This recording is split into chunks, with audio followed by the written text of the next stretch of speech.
أعوذ بالله من الشيطان الرجيم بسم الله الرحمن الرحيم لن تنالوا البر حتى تنفقوا مما تحبون وما تنفقوا من شيء فإن الله به عليم صدق الله العظيم۔ سورہ آل عمران کی ایک آیت کی تلاوت کی گئی ہے۔ اس آیت کا ترجمہ یہ ہے کہ تم نیکی کے مقام تک اس وقت تک ہرگز نہیں پہنچو گے جب تک کہ ان چیزوں میں سے اللہ کے لیے خرچ نہ کرو جو تمہیں محبوب ہیں، اور جو کچھ بھی تم خرچ کرو اللہ اسے خوب جانتے ہیں۔ اس سے پہلے جو آیتیں پڑھی گئی تھی اس میں یہ بتایا گیا تھا کہ اگر کوئی ایمان والا نہیں ہے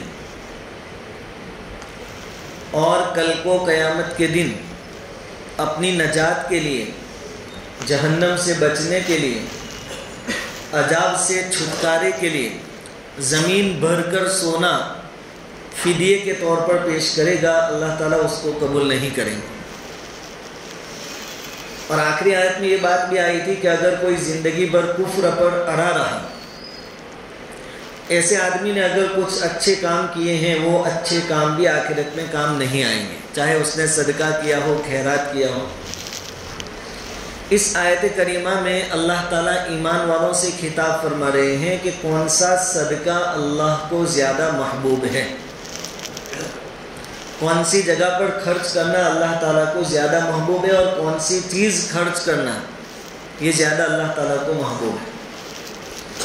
تو اللہ تعالیٰ فرماتے ہیں کہ اگر تم چاہتے ہو کہ اعلیٰ قسم کی نیکی حاصل کریں صدقے کے ذریعے، تو پھر صدقے میں اعلیٰ قسم کی چیز دینی پڑے گی۔ وہ چیز جو تم کو سب سے زیادہ محبوب ہو وہ صدقے کے طور پر اللہ کے راستے میں خرچ کرو، تو تم کو اعلیٰ قسم کے صدقے کا ثواب بھی لے گا۔ ایک آدمی کی پوزیشن ایسی ہے کہ اس کے پاس اچھی چیزیں نہیں ہیں صدقہ کرنے کے واسطے، ہائی کوالٹی کی چیزیں نہیں ہیں، وہ آدمی اپنے مال میں سے جو کچھ بھی خرچ کرے گا اس کا ثواب اس کو ملے گا۔ اور دوسرا آدمی ایسا ہے کہ اس کے پاس اچھی سے اچھی چیزیں بھی ہیں خرچ کرنے کے واسطے،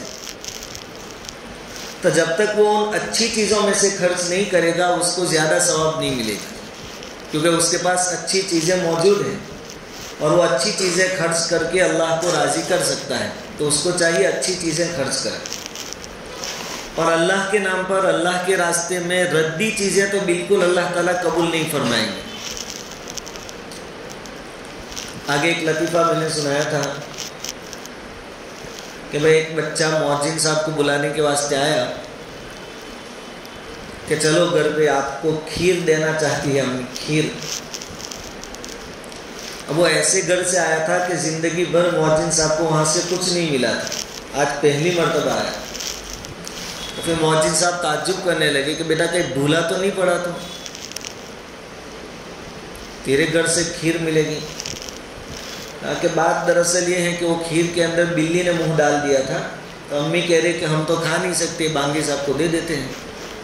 ایسا نہ ہو کہ جو ہمارے خود کے کام کی نہ ہو وہ چیز ہم دے اللہ کے نام پر، اللہ کے راستے میں ثواب کی نیت سے، اللہ تعالیٰ وہ قبول نہیں فرمائے گا۔ اگر واقعتاً تم چاہتے ہو کہ اللہ راضی ہو جائے تو ویسی چیزیں بھی خرچ کرنی پڑے گی، اور صحابہ کرام نے کر کے بتایا۔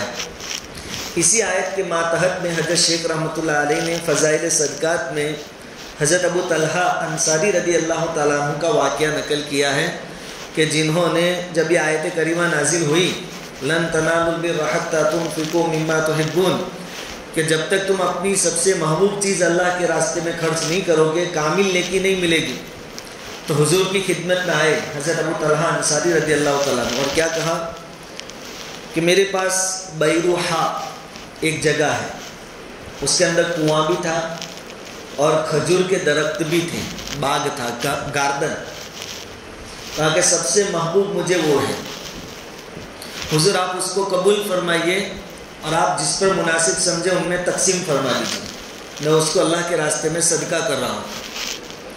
حضور صلی اللہ علیہ وسلم اس جرأت سے خوش ہو گئے اور کیا کہا تھا؟ واہ واہ واہ واہ ابو طلحہ، کیا کہنے، کیا ہمت کی ہے تم نے، الفاظ ہیں حدیث کے اندر۔ اور پھر صدقے خیرات میں ایک اور کام کی چیز حضور نے اسی حدیث میں بیان فرمائی کہ دیکھو میں یہ چاہتا ہوں کہ یہ جو تمہارا باغ ہے جو تم کو سب سے زیادہ محبوب ہے اس کو اپنے رشتہ داروں میں تقسیم کرو۔ کہاں تقسیم کرو؟ رشتہ داروں۔ اور پھر حضور نے فرمایا کہ رشتہ داروں میں تقسیم کرو گے تو دگنا ثواب ملے گا۔ ایک تو آپ نے صلہ رحمی کی اپنے رشتہ داروں کے ساتھ، اس کا ثواب، اور دوسرا صدقے کا ثواب۔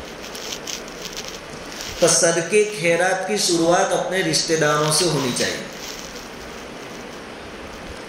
جہاں نام ہوتا ہو وہاں نہیں لکھوانا چاہیے، زیادہ حق رشتہ داروں کا ہے۔ قرآن نے جہاں بھی صدقہ خیرات کا ذکر کیا ہے اکثر جگہوں پر وہاں ذوی القربا رشتہ داروں کو دو یہ نقل کیا ہے کہ شروعات اپنوں سے کرو۔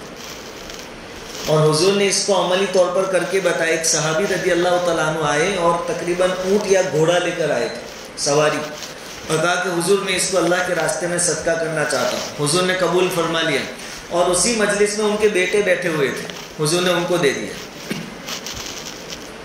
اب جنہوں نے دیا تھا ان کو ذرا تعجب لگا کہ گھر کی چیز گھر میں ہی واپس آئے گی، باپ سے نکل کر بیٹے کے پاس گئی۔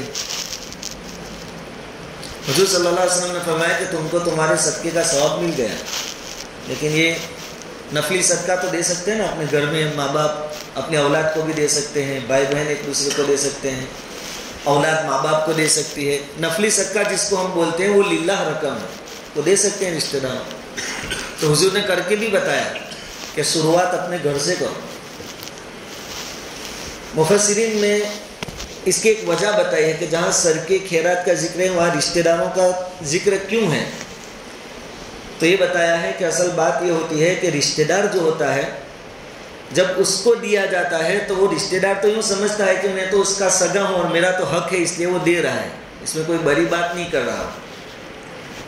بھائی مالدار ہے اور دوسرا بھائی غریب ہے، اب یہ مالدار بھائی غریب بھائی کو دے گا تو یہ غریب بھائی لوگوں کے سامنے مالدار بھائی کی تعریف نہیں کرے گا، کیونکہ وہ یوں سمجھتا ہے کہ میرا بھائی ہے اور میرا حق ہے، اور حق کی وجہ سے وہ مجھے دے رہا ہے، اس میں کیا تعریف کرنے کی۔ تو رشتہ دار تعریف نہیں کرتے عام طور پر، حالانکہ ان کو شکریہ ادا کرنا چاہیے، لیکن گیت گانا ضروری بھی نہیں ہے کہ لوگوں میں گیت گا مجھے یہ دیا یہ دیا، کیونکہ اس نے اللہ کے لیے دیا ہے تو اللہ نے دیکھ لیا، فرشتوں نے لکھ لیا۔ اور دوسرے جو ہوتے ہیں نا وہ تعریف کرتے ہیں، فلاں آدمی بہت سخی، شادی بیاہ کے موقع پر پھر الگ سے کرسی بھی دیتے ہیں، اگر آپ نے 50-50 ہزار روپے دیے ہیں تو آدمی ایسی جگہوں پر شوق سے دیتا ہے کہ بھائی میرا نام بھی ہو رہا ہے اور اپنا ویلیو بھی بڑھ رہا ہے، فلاں کی طرف سے یہ فلاں کی طرف سے، ایسی جگہوں پر ہو سکے تو دینا ہی نہیں چاہیے۔ آپ اللہ کے لیے دیتے دیں، لیکن کہ بھائی ہمارے نام کی ضرورت نہیں۔ اللہ تعالیٰ فرماتے ہیں کہ اگر تم مجھے راضی کرنا چاہتے ہو اور کامل نیکی چاہتے ہو تو تم اپنی سب سے محبوب چیزوں کو میرے راستے میں خرچ کرو۔ صحابہ کرام کے پاس جس کے پاس جو سب سے مقبول اور محبوب چیز تھی وہ لے کر حضور کے پاس دوڑے اس آیت کے نازل ہونے کے بعد، اور کہا کہ یہ سب سے محبوب ہے، اس کو قبول فرمائیے۔ اور خرچ کرنے کا طریقہ حضور نے بتا دیا کہ شروعات اپنے رشتہ داروں سے کی جائے۔ اب مالدار اپنی مالداری کے حساب سے صدقہ کریں گے، غریب کہاں سے لائیں گے یہ سب؟ تو کہا کہ جس کی جو حیثیت سے اس حساب سے صدقہ ہوگا اور اللہ قبول فرمائے۔ صدقے کی مختلف صورتیں اور شکلیں ہیں، حتیٰ کہ حضور صلی اللہ علیہ وسلم نے فرمایا کہ آدمی یعنی شوہر اپنی بیوی کے منہ میں لقمہ دے وہ بھی صدقہ ہے۔ راستے سے تکلیف دینے والی چیز کو آپ ہٹا دو، پتھر ہے، کنکر ہے، کانٹا ہے، یہ بھی صدقہ ہے۔ حتیٰ کہ آپ کے پاس دینے کو کچھ نہیں ہے لیکن کم سے کم آپ مسکرا کر اپنے مسلمان بھائی سے ملتے ہیں، جس کو کہتے ہیں کھندا پیشانی سے ملنا، کہا یہ بھی صدقہ ہے۔ دو لوگوں میں یا دو جماعتوں میں جھگڑا ہو گیا، ان کے درمیان صلح سمادھان کروا دینا یہ بھی صدقہ ہے۔ اس لیے آپ اپنے حساب سے جتنا ہو سکے، جس طرح بھی صدقہ کر سکے صدقہ کریں۔ اسی طرح ایک اور صحابی حضرت عمر فاروق رضی اللہ تعالیٰ عنہ کہ جب یہ آیت کریمہ نازل ہوئی تو یہ بھی حضور کی خدمت میں حاضر ہوئے۔ دیکھو صحابہ کرام کا مقصد کیا تھا زندگی کا، کہ اللہ راضی ہو جائے۔ تو حضرت عمر نے خدمت میں حاضر ہو کر کیا عرض کیا کہ حضور یہ آیت نازل ہوئی تو میں نے اپنے سارے مال کے بارے میں سوچا کہ اللہ تعالیٰ سب سے محبوب چیز مانگ رہے ہیں، اور میرے پاس خیبر میں جو زمین میرے حصے میں آئی تھی جہاد کے نتیجے میں، وہ سب سے قیمتی چیز ہے وہ زمین، تو آپ اللہ کے راستے میں اس کو قبول کر لیجئے، سب سے قیمتی جو ہے وہ قبول کر لیجئے۔ میں نے حساب بھی لگایا کہ سب سے قیمتی وہی زمین ہے جو خیبر میں ہے، آپ قبول فرمائیے۔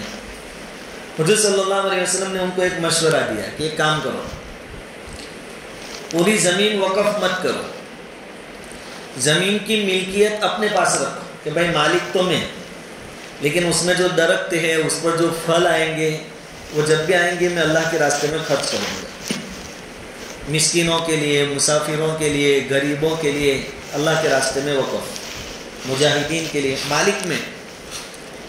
اسے علماء نے مسئلے بیان کیے کہ وقف کرنے والا مسجد مدرسے میں کوئی زمین جائیداد دے رہا ہے تو وہ کچھ شرطیں بھی لگا سکتا ہے۔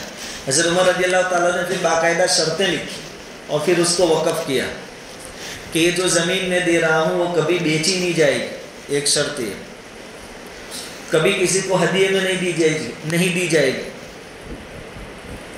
اس کے جو پھل آئیں گے وہ مسافروں میں، غریبوں میں، ضرورت مندوں میں تقسیم کیے جائیں گے، مجاہدین کو تقسیم کیے جائیں گے، اور اس کی دیکھ بھال میں کروں گا۔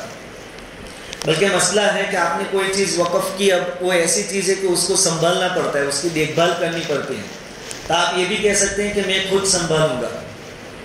مکان دیا ہے تو آپ مسجد مدرسے میں کہیں کہ میں کرایہ دوں گا، لیکن مکان کو جو سنبھالنے کی ذمہ داری ہے وہ میری ہے۔ بلکہ یہاں تک ہے کہ اگر آپ کو اس کی وجہ سے وقت نکالنا پڑتا ہے، قربانی دینی پڑتی ہے، تو آپ اس کا پگار بھی لے سکتے ہیں سنبھالنے کا، اس کی دیکھ بھال کا۔ خیر، تو صحابہ کرام کو ایک موقع مل گیا کہ اللہ خوش کس چیز سے ہوتے ہیں، کہ بھائی سب سے محبوب چیز ہو اس کو خرچ کرو، اللہ خوش ہوتے ہیں۔ تو انہوں نے اپنے مال کا حساب لگایا اور جس کو جو چیز سب سے زیادہ پسند تھی وہ چیز لے کر حضور کی خدمت میں حاضر ہو گیا۔ اور صدقہ آدمی دے گا تو اس کی برکتیں دنیا میں بھی دیکھے گا، آخرت میں بھی دیکھے گا۔ حضور صلی اللہ علیہ وسلم کا فرمان ہے کہ اللہ کے راستے میں مال خرچ کرنے سے بڑھتا ہے، یعنی مال کے اندر کیا ہوتی ہے؟ برکت ہوتی ہے، خرچ کرنے سے گھٹتا نہیں، اور یہ وعدہ اللہ تعالیٰ کا قرآن میں بھی ہے۔ یمحق اللہ الربا ویربی الصدقات، جو چیزیں بعض چیزیں ایسی ہوتی ہیں جو نظر آتی ہے لیکن اس کے بالکل اپوزٹ ہوتی ہے، ورودھ ہوتی ہے۔ ہمیں ایسا لگتا ہے کہ سود لیں گے تو مال بڑھے گا، کہ بھائی 100 کے بجائے 110 واپس آ رہے ہیں، 10 روپے بڑھے، لیکن اللہ قرآن میں کہتا ہے یمحق اللہ الربا، اللہ تعالیٰ سود کو مٹائے گا، ویربی الصدقات، صدقات کو بڑھائے گا۔ 100 روپے صدقہ کیا تو کم ہو گئے، لیکن اللہ تعالیٰ کہتے ہیں میں اس کو بڑھاؤں گا، اور وہاں 100 کے 110 ملے، دکھا کے بڑھ رہا ہے، لیکن اللہ تعالیٰ کہتے ہیں میں اس کو گھٹاؤں گا۔ تو کیا ہوتا ہے پھر؟ کوئی بیماری آ گئی، پولیس کیس ہو گیا، ایکسیڈنٹ ہو گیا، اب 10 روپے زیادہ ملے تھے، اس کے بجائے ہزاروں روپے خرچ ہوتے ہیں، اور صدقے کی ایک برکت ہوتی ہے۔ اور ہم جب پڑھتے تھے تب بھی ہمارے ایک دو ساتھی تھے، جب یہ حدیثیں ہم سنتے تھے تو گھر سے جو خرچہ پانی ملتا تھا، جب ایسا لگے کہ اب آخری 10 روپے بچے ہیں تو ہم وہ 10 روپے کسی غریب بچے کو دے دیتے تھے۔ اور کئی مرتبہ ہم نے تجربہ کیا، مسجد میں کہہ رہا ہوں، کہ اس دن گاؤں سے کوئی مہمان آ گیا، وہ جاتے جاتے 100 روپے ہم کو دے گیا، یا گھر سے دوسرے پیسے آ گئے، یا کسی استاد نے دے دیے۔ صدقے کی اپنی برکتیں ہیں، اس کو آزما کر دیکھیں۔ اور یہ تو آج کی بات کر رہا ہوں، تو اللہ تعالیٰ صدقے کے بدلے میں بہت نوازتے ہیں، دل کھول کر صدقہ دینا چاہیے۔ حضور صلی اللہ علیہ وسلم نے عائشہ رضی اللہ تعالیٰ عنہ سے فرمایا تھا کہ گن گن کے مت رکھو، جتنا ہو سکے دو۔ حضور صلی اللہ علیہ وسلم کی عادت کریمہ تو یہ تھی کہ خود کے پاس نہیں ہوتا اور کوئی ضرورت مند آتا تو حضرت بلال سے کہہ رکھا تھا کہ کسی کے پاس سے لے آؤ قرض اور اس کی ضرورت پوری کر۔ اتنا نہیں کر سکتے تو کم سے کم اللہ نے ہمیں جو دیا اس میں سے اپنی حیثیت کے مطابق خرچ کرتے رہے۔ اور حضور صلی اللہ علیہ وسلم نے اس کی گارنٹی دی ہے۔ دو تین چیزیں ایسی ہیں کہ جس کی ضمانت میں دیتا ہوں، حضور نے فرمایا۔ ایک یہ کہ صدقہ دے کر کوئی غریب نہیں ہوگا، دوسرا کہ کوئی آدمی حق پر ہے اس کے باوجود معاف کر دے گا سامنے والے کو تو اللہ اس کی عزت بڑھائیں گے، عزت بڑھ جائے گی اس لوگوں کو۔ تو یہ ساری چیزیں آزمانے کی ہیں۔ اچھا، برکت ایسی کسی کو نہیں کہتے کہ آپ نے 500 دی اور 5000 مل گئے آپ کو۔ برکتوں کی شکل و صورت الگ ہوتی ہے۔ کبھی کیا ہوتا ہے کہ آپ کے اوپر کوئی بہت بڑی بیماری آنے والی ہوتی ہے، آپ نے صدقہ کیا اور اللہ نے وہ بیماری کو صدقے کی برکت سے ٹال دیا، آپ کو پتہ بھی نہیں چلا۔ کبھی ایسا بھی ہوتا ہے، اگر وہ بیماری آ جاتی تو آپ کے کتنے روپے خرچ ہو جاتے اور آپ کتنے حیران پریشان ہوتے۔ تو صدقے کی اپنی فضیلتیں ہیں، اس کی اپنی سب برکتیں ہیں۔ اللہ تعالیٰ کو کون سا صدقہ چاہیے؟ جو چیز تم کو سب سے زیادہ پسند ہو وہ میرے راستے میں خرچ کر دو، تو یہ کمال ہے، کمال کی نیکی بھی تم کو ملے گی۔ تو حضرت عمر رضی اللہ تعالیٰ عنہ کے بیٹے عبداللہ بن عمر، وہ بھی کہاں پیچھے رہنے والے تھے، انہوں نے جب آیت کریمہ سنی تو انہوں نے سوچا کہ میرے پاس جو مال ہے اس میں سب سے زیادہ قیمتی کیا ہے؟ تو وہ فرماتے ہیں کہ ایک باندی تھی میرے پاس، روم کی باندی، مجھے اس سے سب سے زیادہ محبت تھی، بہت پسند تھی وہ باندی۔ ابھی اللہ تعالیٰ کا ارشاد سامنے آیا کہ کامل نیکی چاہیے تو سب سے پیاری چیز صدقہ کرو، تو میں نے اسی وقت اس باندی کو آزاد کر دیا کہ تو اللہ کے واسطے آزاد۔ یہ ان کے جگر کی باتیں تھی۔ اور کہتے ہیں کہ اگر صدقہ دینے کے بعد واپس لینے کا اختیار ہوتا شریعت کی طرف سے کہ بھائی دیا ہوا واپس چاہیے تو لے لو، تو میں وہ باندی کو اپنے نکاح میں لے لیتا، لیکن چونکہ شریعت نے پھر اجازت نہیں دی تو میں نے اس سے نکاح واپس نہیں کیا۔ اب صحابہ کرام کی زندگی ہے تو یہی تھی کہ اللہ تعالیٰ کس طرح راضی ہو جائے، اس لیے تو بار بار آ کر پوچھتے تھے کہ حضور سب سے زیادہ ثواب کون سے صدقے میں ہے، سب سے زیادہ خوش اللہ تعالیٰ کون سے عمل سے ہوتے ہیں، اللہ ناراض کون سی چیز سے ہوتے ہیں، ایسا معلوم کر کر کے اس پر عمل کرتے تھے۔ ان طریقوں کو ہم بھی اپنی زندگی میں اپنائیں۔ اس کے بعد والی جو آیتیں ہیں اس میں مضمون لمبا بھی ہے اور ایک نئی باتیں شروع ہو رہی ہیں، اس لیے آج کے لیے یہاں پر اس درس کو ختم کرتے ہیں۔ تیسرا پارہ آدھے سے ہم نے شروع کیا تھا سورہ آل عمران، اس کی تقریباً 98 آیتیں ہوئی ہیں۔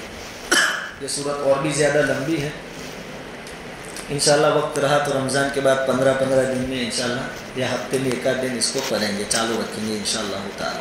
آپ لوگ اگر بیٹھیں گے تو انشاءاللہ چالو رکھیں گے۔ بہرحال آج کی بات کا خلاصہ یہ کہ کافروں کو تو اللہ تعالیٰ نے کہہ دیا کہ اگر کفر پر مر گئے تو تم نے کچھ بھی خرچ کیا ہو کوئی قبول نہیں ہوگا، کام نہیں آئے گا۔ یہود اور عیسائیوں کو بھی اس آیت کے اندر تنبیہ اور وارننگ ہے کہ تمہارے نزدیک رکاوٹ کون سی چیز ہے اسلام میں داخل ہونے سے؟ تمہاری سرداری اور بادشاہوں کی طرف سے ملنے والے ہدیے اور تحفے، تو اگر تم ان چیزوں کی قربانی دو گے تو تم میرے محبوب بن جاؤ گے۔ اگر تم مجھ تک پہنچنا چاہتے ہو تو سرداری کی لالچ چھوڑ دو اور لوگوں کو بتاؤ کہ عیسیٰ علیہ السلام کے بعد نبی آخری کون ہے؟ محمد صلی اللہ علیہ وسلم۔